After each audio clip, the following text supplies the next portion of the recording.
লারিনকোনারা আকাশের সবচেয়ে নিকটবর্তী জনবসতিপূর্ণ স্থান, যেখানে মানুষ মেঘের উপরে বসবাস করে। 5100 মিটারের এই চরম উচ্চতায় বাতাসের ঘনত্ব খুবই হালকা এবং এখানকার স্থানীয়রা স্বাভাবিকের চেয়েও 50% কম অক্সিজেন নিয়ে বসবাস করছে। তাদের দেহ আমাদের চেয়েও 2 গুণ বেশি রক্তকণিকা তৈরি করার জন্য বিবর্তিত হয়েছে। এই অনুর্বর জমিতে বায়ুর চাপ কম থাকায় একটি গাছও এখানে বাঁচতে পারে না। পেরুভিয়ান আন্দিজের এই শহরটি ইউরোপের সর্বোচ্চ শৃঙ্গ মন্ট ব্ল্যাঙ্কের থেকেও প্রায় 3000 মিটারের চেয়েও বেশি উঁচুতে অবস্থিত।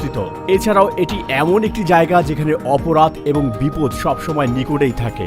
মানুষ শুধুমাত্র একটি কারণেই এই কঠিন পরিবেশে থাকে, তা হচ্ছে স্বর্ণ। এখানে বসবাস করা 50,000 মানুষ সবাই শুধু সম্পদের স্বপ্ন দেখছে। পৃথিবীর এই সর্বোচ্চ উচ্চতায় বসবাসকারী মানুষের জীবন কেমন তা আমরা দেখতে এসেছি। থামুন থামুন, এখানে থামুন। হ্যাঁ, নামিয়ে দিন। আমাকে একটি ট্যাঙ্ক দিন, অক্সিজেন ট্যাঙ্ক দিন। কষ্ট হচ্ছে। সমুদ্রপৃষ্ঠে অভ্যস্ত কোনো মানুষের জন্য একদিনে 2000 মিটার উপরে আরোহণ অসুস্থতার কারণ হতে পারে, যেখানে আমরা ইতিমধ্যে ওই উচ্চতার দ্বিগুণ আরোহণ করেছি। তাই উচ্চমাত্রার শ্বাস প্রশ্বাসের ফলে দ্বিগুণ পানি খরচ হয়। তাই এই অবস্থায় নিজেকে হাইড্রেট রাখা খুবই গুরুত্বপূর্ণ। আপনারা নিশ্চয়ই দেখতে পাচ্ছেন এখানের উচ্চতা কত। এই পর্বতটি মেঘের সমান উঁচু। এখন আমরা মেঘের উপর দিয়ে চলে যাব। আমাদের নিয়ে চিন্তা করবেন না, আমরা ঠিক আছি। উচ্চতা বৃদ্ধি পাওয়ার সাথে সাথেই আমরা এটা দিয়ে শ্বাস নেব। এখানে থাকা মানুষের কিছুই হয় না, তারা এই পরিস্থিতিতে নিজেকে মানিয়ে নিয়েছে। বায়ুমণ্ডলের ঘনত্ব পাতলা হয়ে যায় এবং এখানে শ্বাস নেওয়া কঠিন হয়ে যায়। তবে আশা করি আমরা এতে অভ্যস্ত হয়ে যাব। আমরা এখন যেখানে যাচ্ছি সেটি হলো একটি খনির শহর। স্বর্ণ প্রক্রিয়াকরণের ব্যবহৃত সায়ানাইড এবং পারদের মতো মারাত্মক রাসায়নিকগুলো এখানকার মাটি এবং কৃষির জমিকে দূষিত করছে। যাত্রার পূর্বেই আমরা প্রচুর খাবার এবং বিশুদ্ধ পানি সঙ্গে নিয়েছিলাম। আমাদের জন্ম এখানে, আমাদের শরীর অভ্যস্ত হয়ে গিয়েছে। রক্তের স্বাভাবিক অক্সিজেনের মাত্রা 95 থেকে 100 হওয়া উচিত, আর এটা 80 এর কম হলে শরীরের গুরুত্বপূর্ণ অঙ্গগুলোর ক্ষতি হতে পারে। আমি অক্সিজেন গ্রহণের মাধ্যমে বর্তমানে থাকা 72%কে স্বাভাবিক করার চেষ্টা করছি, কিন্তু এটা অস্থায়ী সমাধান, কারণ প্রতি মিনিটেই আমরা উপরের দিকে যাচ্ছি। এই শহরটি মূলত মাইলের পর মাইল বজ্র দ্বারা বেষ্টিত। মনে হচ্ছে জায়গাটি তৈরি হয়েছে ময়লা এবং আবর্জনা ফেলার জন্য। এখানে পৌঁছানোর সঙ্গে সঙ্গে প্রচুর গন্ধ আমার নাকে লাগতে শুরু করলো। আমরা এখন লারিনকোনারায় এবং গাইড আমাদের জন্য অক্সিজেন ট্যাঙ্ক সেট আপ করলো। এই হোটেলটির নাম কি? সিয়েলো মানে আকাশ। প্রথমে 5 মিনিটের জন্য অক্সিজেন গ্রহণ করুন, এরপরে একটু বিরতি নিন, এরপরে আবার 5 মিনিটের জন্য অক্সিজেন গ্রহণ করুন। আপনার প্রচুর বিশ্রাম দরকার। এই উচ্চতায় শরীরকে মানিয়ে নিতে হবে, তাহলে শক্তি ফিরে পাবেন। গাড়ি থেকে নামার পর আমার চোখে ঝাপসা দেখেছিলাম। আমার মনে হচ্ছিল পড়ে যাব। এটা খুব স্বাভাবিক। অপরাধ, বিশেষ করে ছুরিকাঘাত এবং চুরি এখানে খুবই সাধারণ একটি ব্যাপার। মানুষ তাদের নগদ অর্থ এবং স্বর্ণ সাথেই রাখে, কারণ এখানে কোনো ব্যাংক ব্যবস্থা নেই। সুরক্ষার কথা ভেবে আমরা দুজন পুলিশ অফিসারকে আমাদের সঙ্গে রাখলাম। আমরা যেখানে যাই তারা সবসময় আমাদেরকে অনুসরণ করবে। হ্যালো, অনেক ধন্যবাদ। মার্কো আমাদের কোকো পাতার দোকানে নিয়ে যায়, কারণ মনে করা হয় এটি আমাদেরকে সুস্থ রাখবে। এটি একটি ঐতিহ্যগত অভ্যাস। কোকা পাতা, এটা হলো কোকা পাতা। তারা উচ্চতার অসুস্থতার প্রতিকার হিসেবে এটি ব্যবহার করে থাকে। তারা মুখের এক পাশে 3 থেকে 4টি পাতা চিবিয়ে খায়। এই পাতা বেশিরভাগ দেশেই অবৈধ। এগুলো এক ধরনের ঘুম ঘুম ভাব তৈরি করে, যা ব্যবহারকারীকে শিথিল হতে সহায়তা করে। এটা খুবই ভালো। একজন পুলিশ কর্মকর্তাটি বহন করলে ভালো হবে। আমরা একটি ব্যস্ত এবং ক্লান্তিকর দিন শেষ করলাম, তাই আগামীকাল শহরটি ঘুরে দেখব। সূর্য উঠলে আমরা লারিনকোনারার কেন্দ্রে আসি। পুলিশ কর্মকর্তারা আমাদের সাথেই আছেন। আশেপাশে এলাকা, ক্যাফে এবং বাজার লোকজনে পরিপূর্ণ। যদিও মাত্রই ঘুম থেকে উঠেছি, কিন্তু আমার শরীর অনেক ক্লান্ত। মনে হচ্ছে বেশ কয়েকদিন আমি বিশ্রাম নেইনি। মাথা ঘোরা এবং বমিভাব নিয়ে আমার হাঁটতে খুব কষ্ট হচ্ছে। আর্দ্র বাতাস আমার গলা ব্যথা এবং ঠোঁট ফাটা বাড়াচ্ছে। সূর্যের আলো বাড়তে লাগলো এবং রাস্তার পাশের আবর্জনা আমাদের দৃশ্যমান হলো। যদিও এখন গ্রীষ্মকাল, তবুও এখানকার ভূমি হিমায়িত।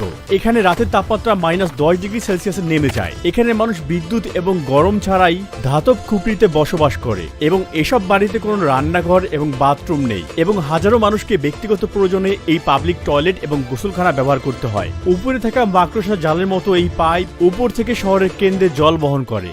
আমাদের সাথে সাক্ষাৎ হওয়া কেউ এখানকার স্থানীয় বাসিন্দা নয়। তাদের বেশিরভাগই খনি থেকে সম্পদ খোঁজার স্বপ্ন নিয়ে পেরুর অঞ্চল থেকে এখানে এসেছে।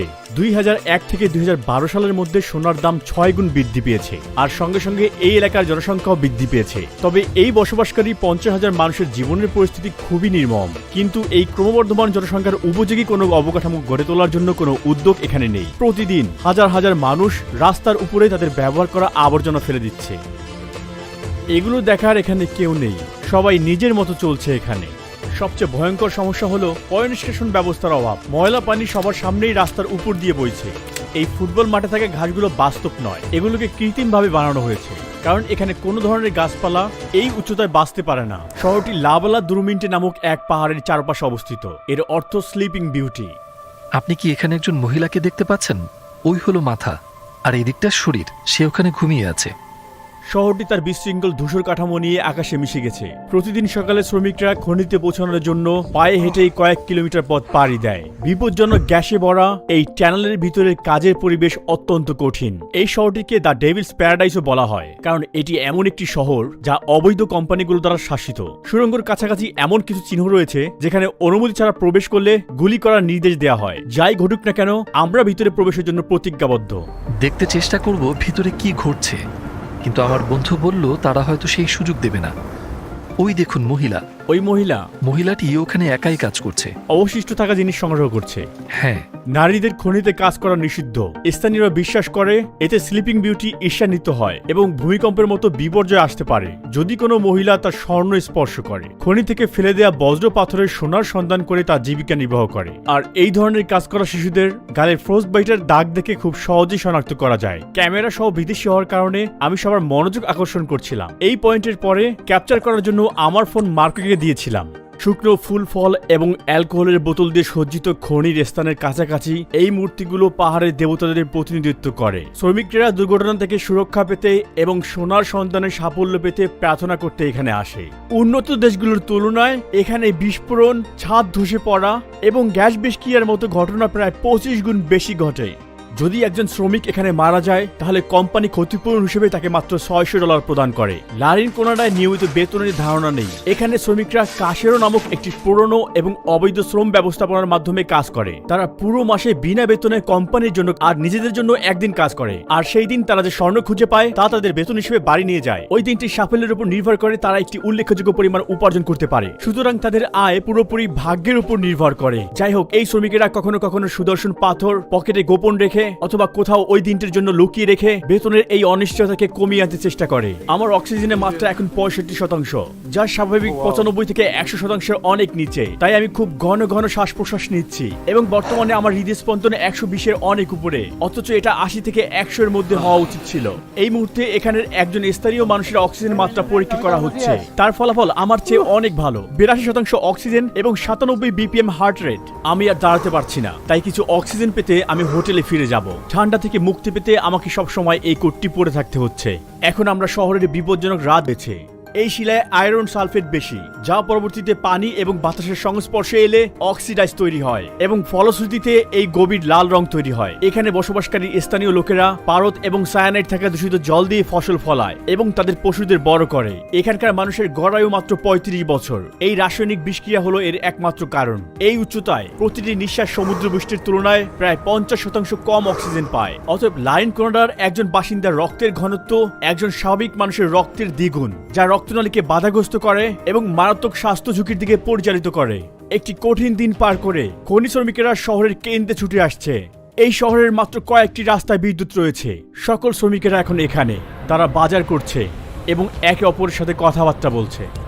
এখানে সবকিছুই বিক্রি হচ্ছে, স্ট্রিট ফুড, জামা কাপড়, ঘরের জিনিসপত্র, আপনি যা চাইবেন তাই পাবেন। এখানে বাচ্চারা গভীর রাত পর্যন্ত বাইরে খেলছে। ও মাই গড, দেখো কত সুন্দর ক্যামেরা। তার বয়স কত? 12 বছর। এখানে আশেপাশে কোথাও প্রাথমিক বা মাধ্যমিক বিদ্যালয় আছে? না। স্কুল কি অনেক বড়? অতটা বড় নয়। ওখানে উচ্চতর ডিগ্রি আছে? না, এরকম কিছু নেই। এরপর তাদেরকে পুনো বা জুলিয়াতে পড়তে যেতে হয়। যদি না যায় তাহলে কি এই শিশুরা অন্যদের মতো খনিতে কাজ শুরু করবে? হ্যাঁ, আপনি দেখতে পাচ্ছেন এখানে মানুষ টাকার সাথে স্বর্ণের বিনিময় করতে আসে। আমরা অন্য একটি এক্সচেঞ্জ অফিসে আছি। ডাকাতের হামলা থেকে বাঁচতে তারা কাউন্টারের সামনে লোহার বার বসিয়েছে। বন্ধুরা, এখন আমরা দেখব তারা কিভাবে স্বর্ণকে রূপান্তর করে। দাঁড়ান, একটু অক্সিজেন নিয়ে নেই।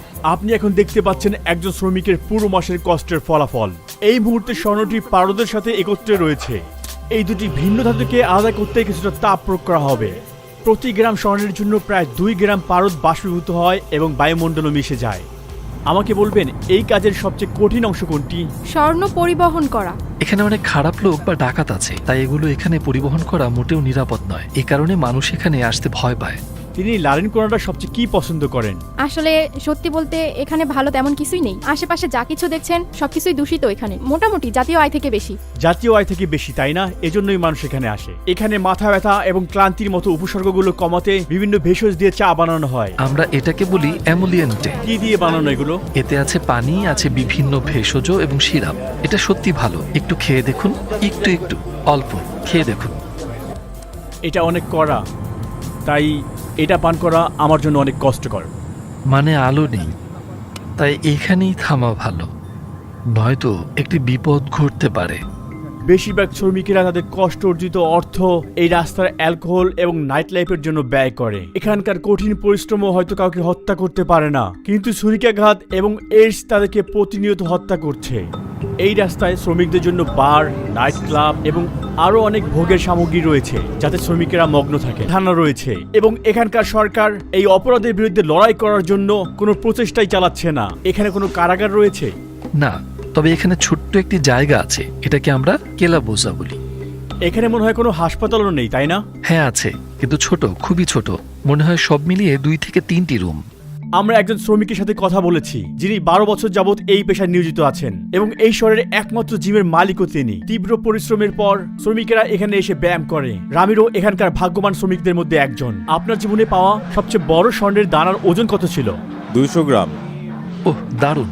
সে বলেছে একটি স্বর্ণ থেকেই সে 200 গ্রাম পেয়েছে। এটা সত্যি অনেক বড় স্বর্ণ। আপনি বিবাহিত? হ্যাঁ, আমাদের 3 সন্তান আছে, তারা বিশ্ববিদ্যালয়ে পড়ে। আপনি সন্তানদের খনিতে কাজ করার পরামর্শ দিবেন?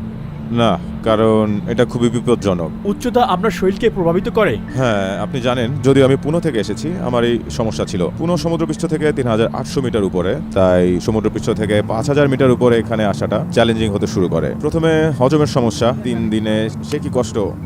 3 দিন পর আবার বিপাক প্রক্রিয়া মানে নিতে শুরু করে। গড়ে শ্রমিকেরা এখানে কত টাকা উপার্জন করে?